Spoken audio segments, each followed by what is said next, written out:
Oral questions, questions orales. The Honourable Leader of the Opposition.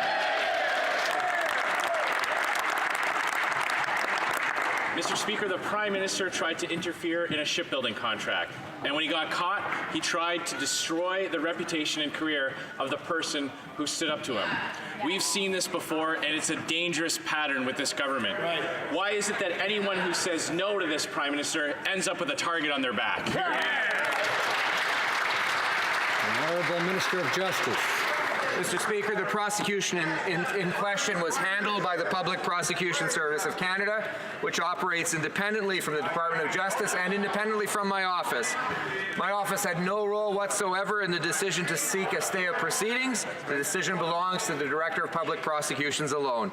And the Director of Public Prosecutions has stated in February and repeated today that there was no contact or influence from outside the PPSC on either the initial decision to prosecute or the decision to stay the charge. The Honourable Leader of the Opposition. But the lawyer for Mark Norman was quite clear that this government did impede this investigation by withholding important documents and facts. When it looked like the truth was going to try to come out in the SNC Lavalin corruption scandal, the Prime Minister shut down the investigations.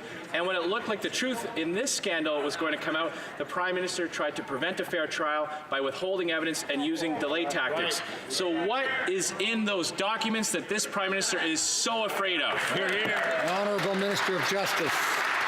Mr. Speaker, as I've stated a number of times in this House, the government has met all of its obligations with respect to third-party records applications during the course of the trial.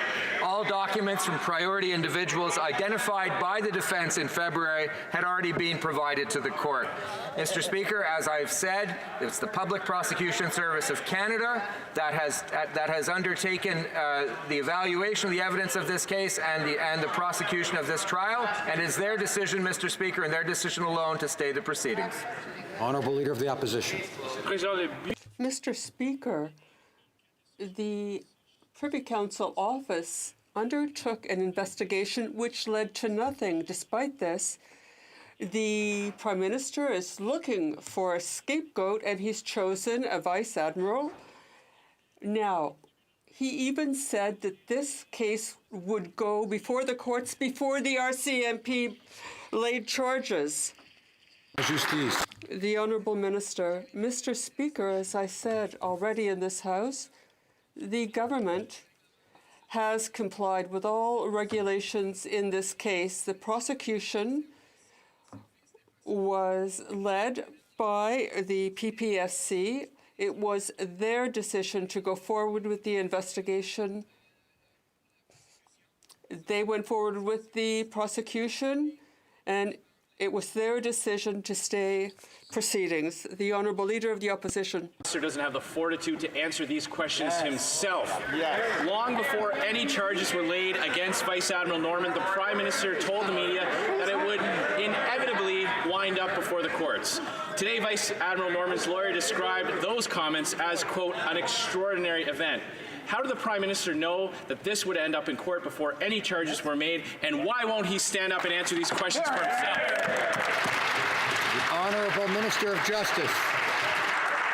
Monsieur le Président, la directrice. Mr. Speaker, the Director of the PPSC of Canada said in February that there was no influence exerted in this case, and to say the contrary is to call into question our judicial system.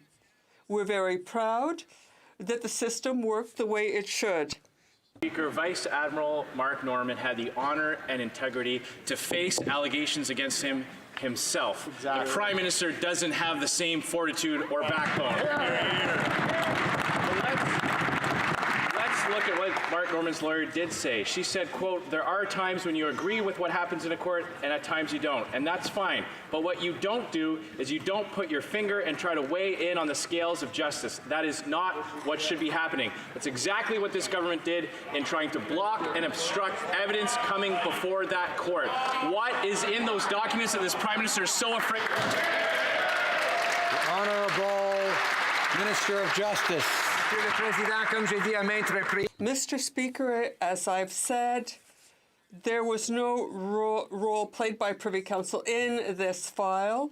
This was under the jurisdiction of the PPSC, and the director herself has already said last February, and she reiterated today, I gave no instruction, no guidelines or directives with anyone in my office with respect to pursuing or suspending proceedings. Mr. Speaker, Canadians wake up daily to alarming news about mass extinctions and catastrophic climate change. Yet Liberals are planning to steamroll ahead with a Trans Mountain pipeline, despite the NEB not fully considering the impact to climate, despite toxic tanker traffic and threats to the coastline, and despite Indigenous concerns. Better choices will lead to better results. Yeah. So will the Prime Minister stop spending billions on pipelines and instead invest in the clean energy economy of the future? Hear, hear. The Honourable Minister of Environment. Mr. Speaker, I was at the G7 meeting in France where we talked about how we need to take more action on climate, how we need to take action on nature, and how you need to do it in an affordable way, creating good jobs. That's exactly what we're doing. We're putting a price on pollution, giving the money back such that a family of 4 in Ontario receives $307. We're tackling our biodiversity challenge, protecting nature by doubling the amount of nature that we protect in Canada. We know that we need to tackle climate change. We need to protect more nature, and we need to do it in a way that creates good jobs and grows our economy. The Honourable Member for Burnaby South. Mr. Speaker, despite the risks to our coast, marine life and ecosystems, despite consultations with Indigenous communities who don't want us to go forward, despite the fact that an appellate court found that the Liberals had not done due diligence, the government is going forward with Trans Mountain expansion. Indigenous and coastal communities are clear. They don't want this pipeline. Why won't the Liberals listen? Employment. Mr. Speaker, we're following the guidance from the Federal Court of Appeal to move this process forward in the right way through meaningful consultations, and we're making progress every day. The NEB's report, completed on time, marked an important milestone in this process. And on Indigenous consultations, our teams are on the ground and they're engaged in a meaningful two-way dialogue. On this side of the House, we're working each day to get this right. Thank you, Mr. Speaker.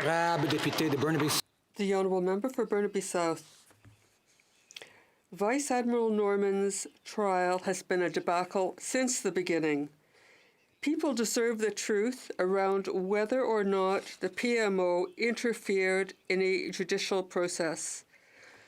Now, we saw it with SNC. The Liberals have no respect for the independence of our justice system. Will the Liberals initiate an independent investigation into the credible allegations of interference by the PMO in the Norman case? The Honourable Minister of Justice. Mr. Speaker, as I've said on several occasions now, the government played no role in the prosecution of Vice-Admiral Norman. The PMO did not. This was under the sole jurisdiction of the director of the PPSC, and she said today, as she said in February, that there was no influence from the outside in the trial. Well, that runs contrary to what we've heard from Mark Norman's defense team. They've raised serious concerns about Scott Bryson, about the Liberals' cozy relation with the Irving's companies, and about political interference directly from the Prime Minister's office. Mr. Speaker, sunshine is the best disinfectant. Canadians deserve the truth.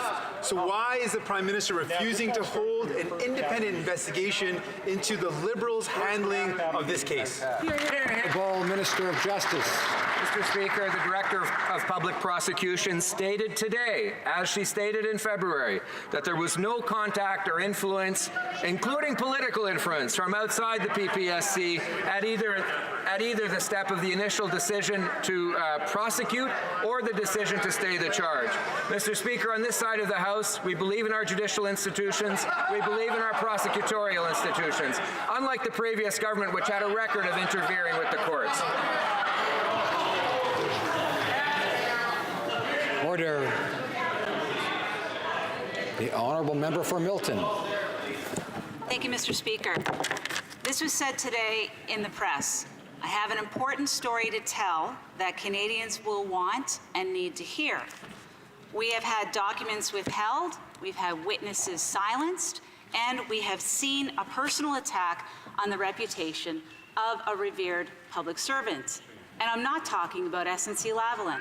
What I am talking about is the trial of Admiral Mark Norman. Will the Prime Minister do the right thing and apologize to Admiral Norman?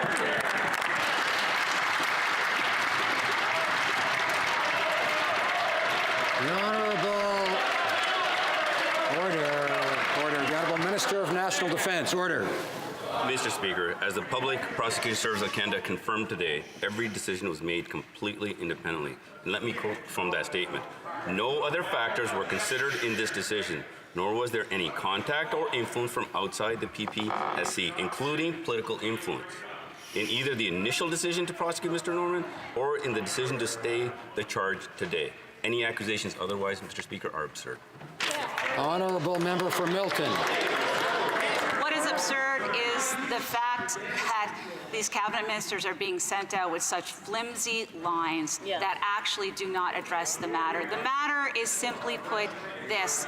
Admiral Mark Norman had to spend the last 2.5 years scraping and fighting and defending himself while this government sat back and let it happen. They didn't produce the documents they were supposed to. And in fact, the Prime Minister on 2 occasions said that this matter would end up in court even before the RCMP laid the charge. What are they afraid of? The Honourable Minister of National Defence. Mr. Speaker, based on the decision today, the charge against Vice-Admiral Norman has been stayed. Based on today's decision, my Deputy Minister has reviewed the policy in place regarding Vice-Admiral Norman's request to have his legal fees paid for it relates to this case. I agree with this, Mr. Speaker, and have authorized it. Thank you, Mr. Speaker. Honorable Député. The Honourable Member for Richmond-Arthabaska. Mr. Speaker, what a coincidence. After we learned that the former parliamentary secretary to the Minister of Foreign Affairs was going to testify against his government, we see, again, as in the SNC-Lavalin affair, the government's political interference. What is the strategy of the Prime Minister's advisors? To tarnish Vice-Admiral Norman's reputation? What is the Prime Minister trying to hide from Canadians? The Honourable Minister of Justice. Mr. Speaker, the Director of Public Prosecution said, as she said in February, there was no outside influence either in taking the decision to prosecute nor during the trial, and indeed not in the decision to stay proceedings. So, Mr. Speaker, it's clear there was no influence exerted and the system worked as it should. The Honourable Member for Richmond-Arthabaska. The Prime Minister said even before the RCMP laid charges that this matter will probably end up in court. After having tried to destroy the reputation of the former Attorney General in SNC-Lavalin, this government has tried to besmirch the reputation of Vice-Admiral Norman, a man of integrity who opposed this Liberal government's interference in our justice system. Vice-Admiral Norman spent $500,000 out of pocket for his defense. Mr. Speaker, as I stated, first I want to encourage the member to actually read the statement from the Public Prosecution Service of Canada. And I'll quote again. No other factors were considered in this decision, nor was there any contact or influence from outside the PPSC, including political influence, in either the initial decision to prosecute Mr. Norman or in the decision to stay the charge today, Mr. Speaker. And when it comes to legal fees, Mr. Speaker, I've authorized for this to occur. Thank you. The Honourable Member for Aurora, Oak Ridges, Richmond Hill. Mr. Speaker, service to country is an honourable profession, and to be willing to give of one's life in the defence of the nation should be revered. But what this government has done to Admiral Mark Norman undermines the values of our nation that every person who serves in uniform is willing to fight to defend. The use of code words and the withholding of documents to tip the scales of justice is clear political interference. Why does this Prime Minister think that it's acceptable to behave in this manner? The Honourable Minister of Justice. Speaker, as I've stated a number of times over the course of the last couple of weeks, this government and my department in particular fulfilled all of its obligations with respect to documents requested in the proceedings, Mr. Speaker. All the priority documents identified in the month of February had been given over at the point of trial. Mr. Speaker, this prosecution was directed by the Prosecution Service of Canada. It runs independent of the government and of my department, Mr. Speaker. It proved today that the system works. Honourable Member, order, order, order. The Honourable Member for Aurora, Oak Ridges, Richmond Hill. Mr. Speaker, this Prime Minister is unwilling to admit that politically interfering against a man whose only desire was to serve Canada honourably was wrong. There are many members on the other side, including in Cabinet, who serve this country in uniform. We swore an oath to serve and defend this nation and the values for which it stands. Putting service ahead of self takes courage.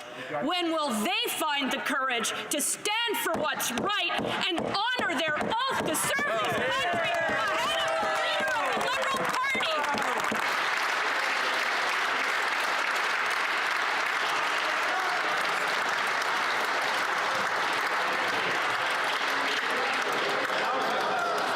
Order. The Honourable Minister of National Defence. Order.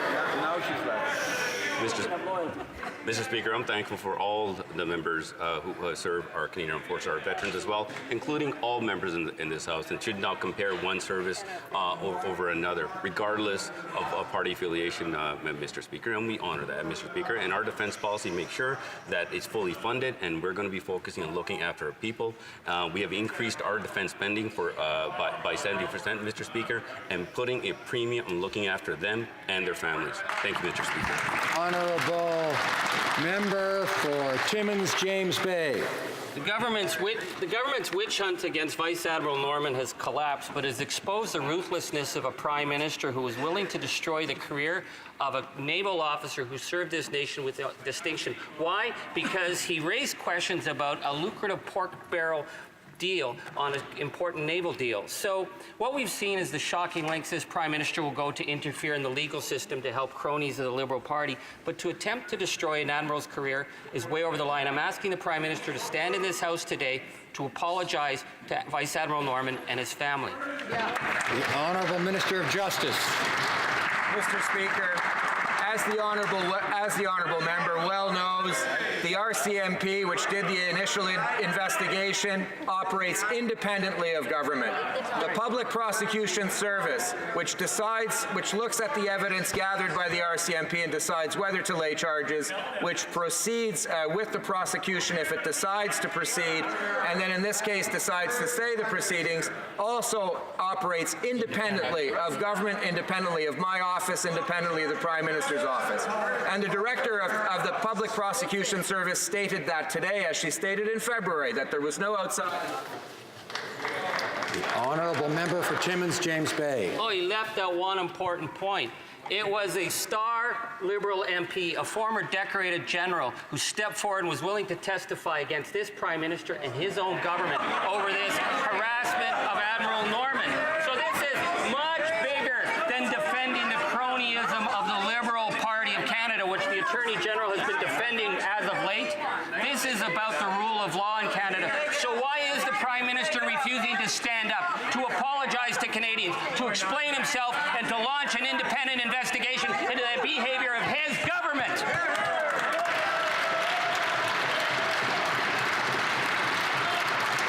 The Honourable Minister of Justice. Order. Mr. Speaker, the only thing I agree with the honourable member's statement is that this is about the rule of law in Canada. And indeed, the rule of law in Canada, Mr. Speaker, functioned very well. From the RCMP beginning with its investigation, through the Public Prosecution Service acting independently and making decisions based on the evidence as it came through. Mr. Speaker, this Public Prosecution Service operates independently of government. It operated independently of government. It made appropriate decisions. Mr. Speaker, it proves that the rule of law is alive and well in Canada. The system works well. The honourable member for Chilliwack Hope. Vice-Admiral Mark Norman served our country with honour and distinction, but the Prime Minister and these Liberals tried to destroy him. They attacked him personally and professionally, and they even tried to bankrupt him and his family. Now the Prime Minister needs to start to make amends, and that starts by issuing an apology. So will the Prime Minister finally apologize for all that he's done to Vice-Admiral Mark Norman? Honourable Minister of National Defence. Mr. Speaker, I encourage the member to actually read the statement on the Public Service of Canada, which confirmed today that every decision made was completely independent. And I'll have to quote again from no other factors were considered in this decision, including political influence, Mr. Speaker, and any accusations otherwise are absurd. Thank you, Mr. Speaker. The order. The honourable member for Chilliwack Hope. It is unbelievable that this Prime Minister can't bring himself to apologize for what he's done to Vice-Admiral Norman, a man who has served our country with honour for decades. The Prime Minister seems to have no problem apologizing for the actions of others, but when it comes to his own bad conduct, sorry seems to be the hardest word. Why did this Prime Minister have no problem apologizing to a convicted terrorist, Omar Khadr, but can't bring himself to apologize to Vice-Admiral Norman for the damage he's done to his career, his family, and his reputation?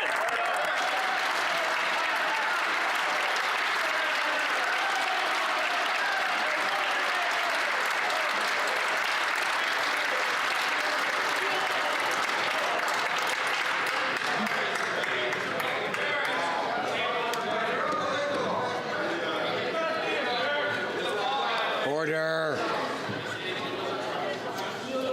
The Honourable Minister of Justice. Mr. Speaker, I obviously reject the premise of the honourable member's question. This country is all about the rule of law, Mr. Speaker. This country is about great institutions like the RCMP, like the Public Prosecution Service, which was a good thing, Mr. Speaker, started by the previous Conservative government in order to give independence to the prosecutorial decisions and the governance of prosecution proceedings in Canada. Mr. Speaker, that system worked well today. Don't just believe me, you can believe the lawyer for Admiral Norman, who said the rule of law worked.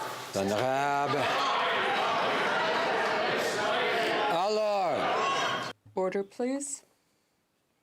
The honourable member for Charlebourg-Haute-Saint-Charles. Mr. Speaker, a few days after the member for Orleans said that he would testify against his own government, the Prime Minister put an end to the proceedings against the Vice-Admiral. If the Liberals had provided the documents requested by Vice-Admiral Norman's team, this would have been settled very quickly. But the Liberals allowed the reputation of the Vice-Admiral to be called into question and his career destroyed. Will the Prime Minister apologize? The Minister of Justice. Mr. Speaker, as I said in French and English, the court has acquitted itself of complied with its obligations before the court with respect to these documents. The court and the PPSC works independently of the government. This shows that the rule of law is healthy, doing very well in Canada. The honourable member, Mr. Speaker, I would remind the Minister of Justice that the lawyer for Vice-Admiral Norman said there was political interference. So this story isn't over. Will the Prime Minister first apologize to the Vice-Admiral Norman, the Minister of Justice? Mr. Speaker, I dismiss out of hand the allegations just made. We have fulfilled all our obligations and worked in cooperation with the courts to produce documents. As far as the decisions taken by the Director of Public Prosecutions, these were independent decisions. She said today, as she said in February, there was no political influence. The Prime Minister is creating two classes of refugees in Bill C-97 to pander to the right. Facing backlash, the government emailed Liberal MPs saying that no asylum seekers would be at risk. The Canadian Association of Refugee Lawyers and Amnesty International were clear. That is not true. The Liberals are desperate for a fix, but experts were explicit. There is no fix. Anyone pretending the Liberal proposal is the same as the independent work of the IRB is fooling themselves. Will the Prime Minister do what thousands of Canadians are demanding and withdraw these dangerous provisions? The Honourable Minister of Border Security. Let me be very clear that our government remains committed to a fair and compassionate refugee system. And Mr. Speaker, as the UNHCR has stated, that we are upholding our international and domestic legal obligations, as all claimants will still have access to a robust oral hearing subject to appeal, whereby they will receive Canada's protection if they are found to be at risk.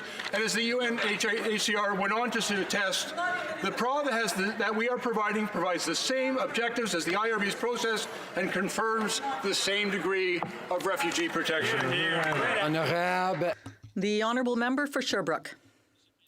Mr. Speaker, yesterday morning the Auditor General was scathing in his criticism of the Liberal government on the handling of the Web Giants file. The government has said repeatedly that it is waiting for the international community to respond to the growth in the digital economy. Excuses, excuses, excuses. But still, this problem has not been dealt with. Funny thing, out of 60 countries surveyed by the OECD, Canada is one of the only two to have done nothing. Worse still, they have no intention of doing anything. Mr. Speaker, what excuse will the PM use this time for doing nothing? The Honourable Minister of Public Safety. The various remedies available to all Western governments are under active consideration now through the forums provided by the Five Eyes Alliance and by the G7 security ministers. Various potential approaches have been advanced by a number of those countries. There will be international discussions following later this spring. It's obviously clear that those who purvey dangerous material on the internet need to assume responsibility for their behavior. The Honourable Member for Bonavista Burin Trinity. Mr. Speaker, rural communities across Canada play an important role in our national economy and are a special part of the Canadian identity and vibrancy. As the MP for Bonavista Burin Trinity, a large rural riding, I see firsthand the unique source of issues faced by rural communities and the need for a coordinated, specific plan to address them. Can the Minister for Rural Economic Development please give this House an update on the work being undertaken to develop a national rural economic development strategy? Honourable Minister. Thank you, Mr. Speaker, and I want to thank my honourable colleague from Bonavista Burin Trinity for his question. Our government understands that rural communities face unique challenges requiring unique solutions. Since my appointment as Minister of Rural Economic Development, I've visited rural communities across the country to hear directly from Canadians, including in my honourable colleague's riding.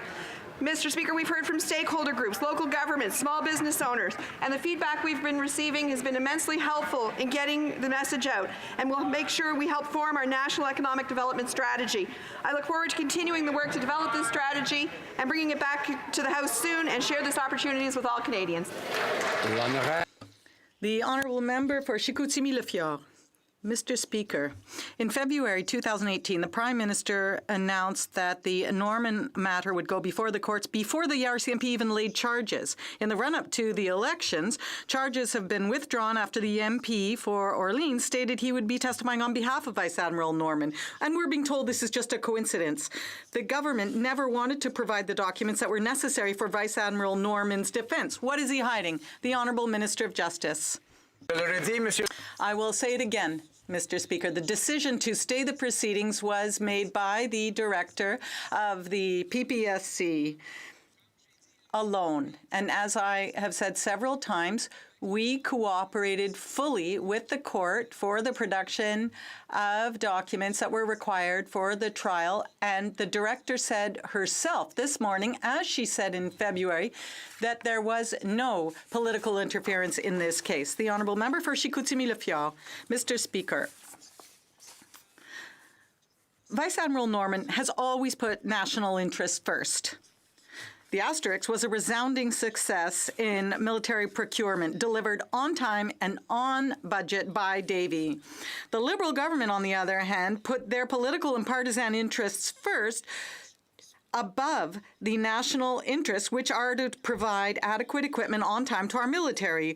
Why did the government try to block that contract to Davy? The Honourable Minister of Public Procurement. We are laser focused on delivering for our men and women in the military and in the Coast Guard.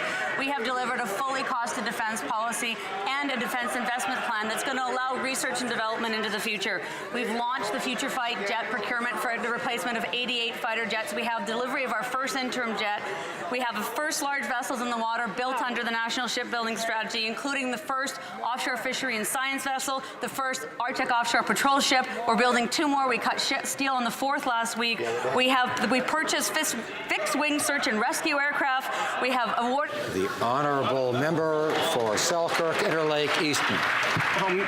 Mr. Speaker, it was the political interference by this Liberal government that was the catalyst for this whole Norman show trial. Now, this Liberal government obstructed the legal process, sat on the evidence Vice-Admiral Norman needed to defend his case. They dragged his good name through the mud, drove him into near bankruptcy, and refused to turn over evidence to the courts. And no surprise, the case against Vice-Admiral Norman has been dropped. Now, Canadians want to know, what is the Prime Minister so desperate to hide? Honourable Minister of Justice. Mr. Speaker, I disagree with every single premise in that question. That's right. Mr. Speaker, a great institution, the RCMP led the investigation, produced evidence which it gave over to the Prosecution Service. Mr. Speaker, the Prosecution Service, which operates independently from government, evaluated that evidence and decided to move ahead with laying charges in this case, and then went through the proceedings. During the proceedings, Mr. Speaker, the Department of Justice cooperated with the court for the production of third-party document requests. Mr. Speaker, that's the Honourable Member for Selkirk Interlake Eastman. Well, the minister should actually listen to the press release by Marie Hennon today, and Norman's defense actually said that they waited for 6 months since he made the request for documents and still haven't showed up. Now, the Prime Minister, Kelsey, stomped all over the Admiral who served this country with distinction. The Prime Minister maliciously accused Mark Norman of a crime he never committed, then blocked him from getting any legal assistance. The Prime Minister dragged his feet, disclosing evidence for the case, and sent completely blacked out documents. What are in these documents? What is the Prime Minister covering up? Hey, hey. The Honourable Minister of Public Safety. The honourable gentleman should know that all of the procedures here conducted by the Office of the Public Prosecutor and by the RCMP are totally independent of the Government of Canada. The whole structure is designed to keep it independent so that the decisions that are made on the basis of proper legal considerations, and all of those considerations are weighed carefully in court before a judge. The matter was entirely without political influence, and that's what the prosecutor said today. That's right. Order. The Honourable Member for Windsor-Tecumseh. Mr. Speaker, first I'd like to congratulate Unifor and GM Canada for finding a solution to save hundreds of jobs in Oshawa. And while this is a good start, I'm concerned with another Ottawa announcement. In my writing, Ford Canada will eliminate the 3rd shift of the Essex engine plant come October 1st. Workers are bearing the brunt of Liberal inaction. For years, the NDP has been calling for a national auto strategy. How many job losses will it take before the Liberals start a working group and get us a national auto strategy? The Honourable Minister of Innovation. Mr. Mr. Speaker, we're very encouraged to see the positive news in Oshawa with regards to the GM workers.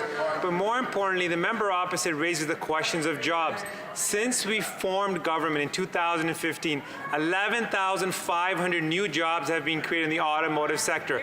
Compare that to the Conservatives in their first 2 years, 20,000 jobs were lost before we even hit the recession. And that's because we've been able to attract $6 billion worth of investments in the automotive sector. That's our track record, and we look forward to campaigning on that. The Honourable Member for Berthier-Masquinongé. Mr. Speaker, poultry producers are here in Ottawa, and I had an opportunity to meet with them yesterday. I can tell you they are pretty worried. The lack of control over imports is compromising our supply management system, and it is a critical pillar. Agricultural producers were sacrificed by this government during recent free trade negotiations. An NDP government would never have allowed these breaches in the supply management system.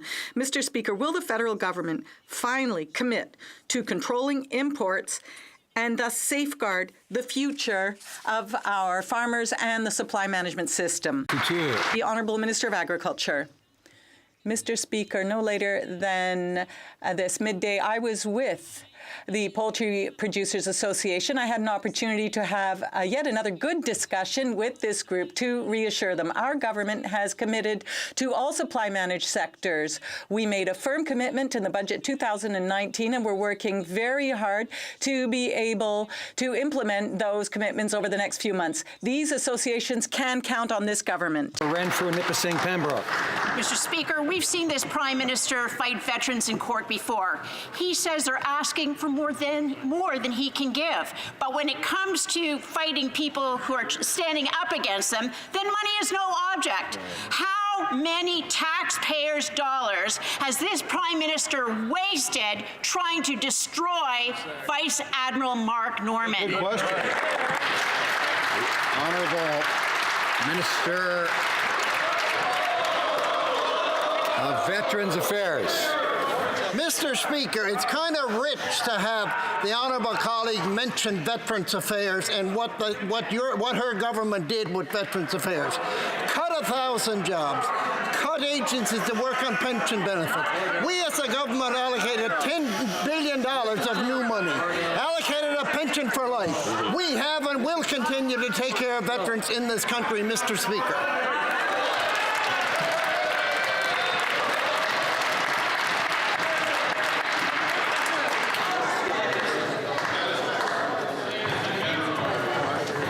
Order.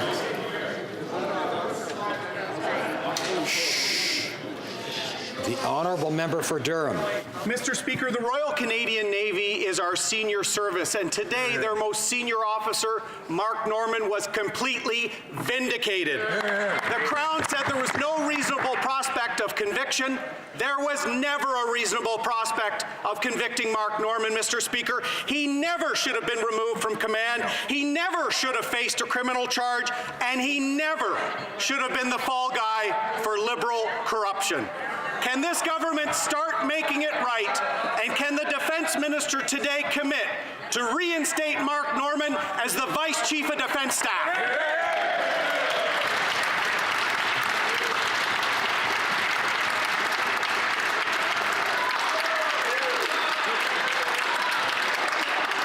Order. I encourage members, of course, to be judicious with their language. The Honourable Minister of National Defence. Order. Mr. Speaker, as we stated before, no other factors were considered in this decision, and including no political influence, Mr. Speaker. As I had mentioned today to the media, that the General Vance, Vice-Admiral Norman's immediate superior, will be having discussions. Once those discussions are had, I'll have the appropriate military advice to make the appropriate decisions. Thank you. Honourable Member for Durham. Mr. Speaker, today the Liberals are talking about independence. Let's review. Scott Bryson independently manipulated a $700 million contract. The Prime Minister's office independently hired James Cudmore, who revealed the leak. The Prime Minister independently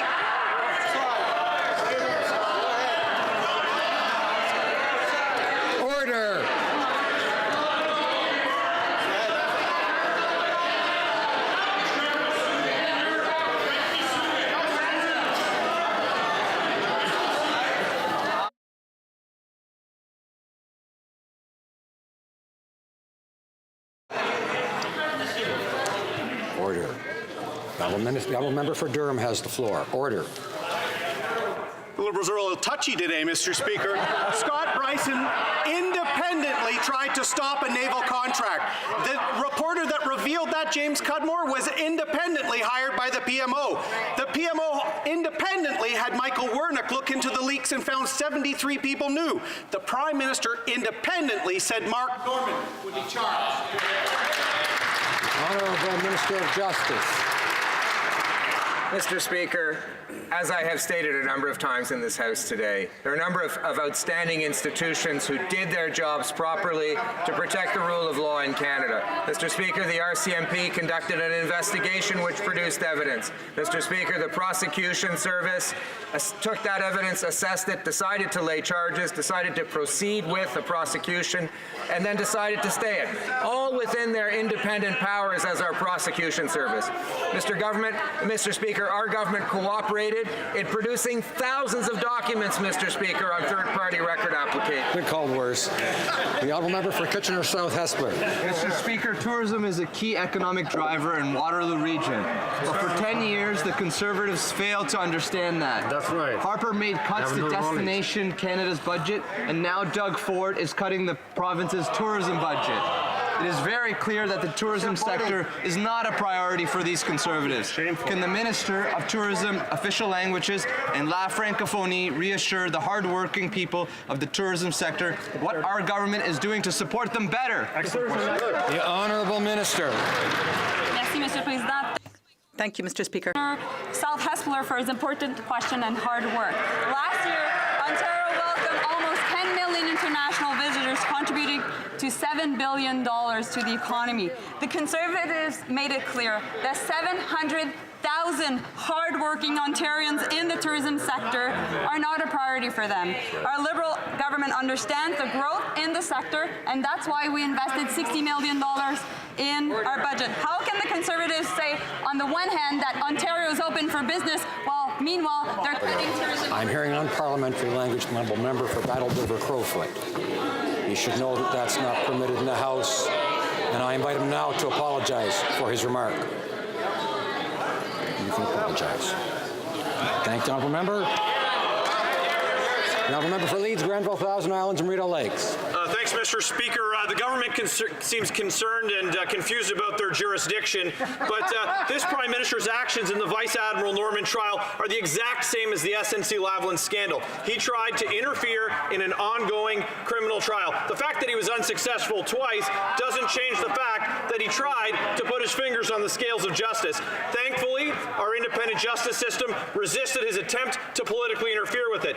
It's corrupt, it's shameful, and it has no place in our democracy. When will the Prime Minister apologize for his continuous attempts to pervert the course of justice? You said you.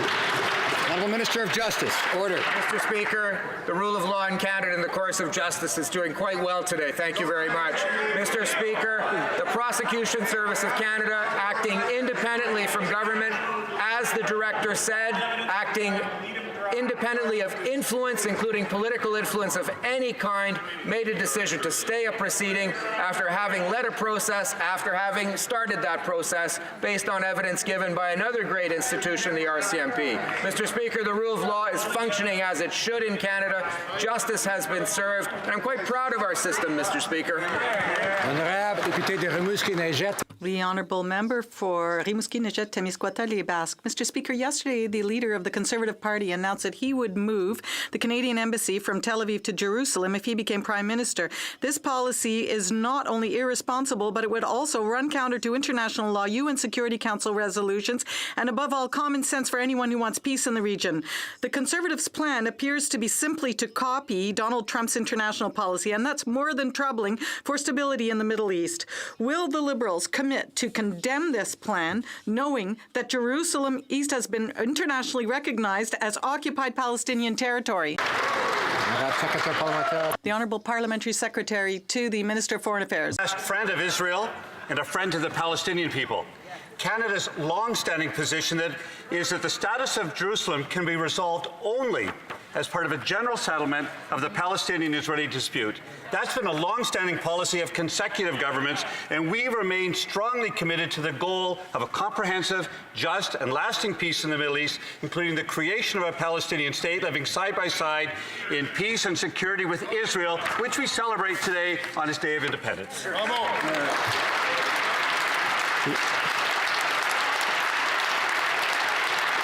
Honourable member for Vaughan Woodbridge. Monsieur le Président, our government is committed to supporting the Canadian agri-food processing industry, and under the Canadian Agricultural Partnership Program, I joined the Minister of Agriculture last week in announcing an $8.5 million investment in Vaughan-based and family-owned organic food processor, Riverside Natural Foods. Est-ce que le ministre de l'Agriculture... Can the Minister of Agriculture tell us how these investments will support trade, innovation in agriculture, and create good jobs for the middle class? Thank you very much, Mr. Speaker. The Honourable Minister. Thank you, Mr. Speaker, and I'd like to thank my colleague from Vaughan for having accompanied me to Riverside National Food. Whose healthy snacks are enjoyed in over 30 countries. A business that has provided markets for Canadian agriculture products. Our investment under the Agri-Innovate program will help Riverside install its new first-in-Canada robotic equipment, customize and automate production, and develop many healthy new snack foods. Through Budget 2019, we are investing $100 million to drive innovation in the food processing industry. Thank you, Mr. Speaker. Honourable member for Barrie Innisfil. There are still so many unanswered questions with respect to the Vice-Admiral Mark Norman case. What was the level of political interference by Liberal MPs, the Cabinet, and the Prime Minister to try and change the supply ship contract? What was the Prime Minister hiding when he fought in court to deny the defence access to key documents? The Prime Minister said on 2 occasions that the Admiral Norman case would end up in court before charges were laid. How did he know that? But the Prime Minister can start by answering this question. What was he trying to hide, and who was he protecting? The Honourable Minister of Justice. Mr. Speaker, as I've said a number of times today, the Department of Justice cooperated with the court and fulfilled its obligations for the production of third-party documents. Thousands of documents, Mr. Speaker. Yes, it took time, but we fulfilled our obligation to the court. Mr. Speaker, the system of justice in Canada is working. The Public Prosecution Service made an independent decision to stay proceedings based on the evidence they had in front of them. They took the initial decision to proceed with the case based on evidence raised by another institution. The Honourable Member for Joliette. Thank you, Mr. Speaker. The government announced $3.9 billion in compensation for supply-managed producers in the budget. But the money is not in the financial tables of the budget, not in an annex, and not in the votes. There is no budget line for compensation, nor is there any new program. It is also not in any of the department's budgets. If there is money to compensate our producers, will the Minister of Finance tell us exactly where that money is, how much it is, and above all, how we can approve it in this House before the elections? The Honourable Minister of Agriculture. Thank you very much, Mr. Speaker, and I'd like to reassure my colleague and all supply-managed producers that our government committed to support them. The budget says clearly that there are $3.9 billion committed, including $2.4 billion for those producers. Our commitment is just as firm for processors. Mr. Speaker, I would just ask you to wait for a few weeks for the details of this matter. Thank you.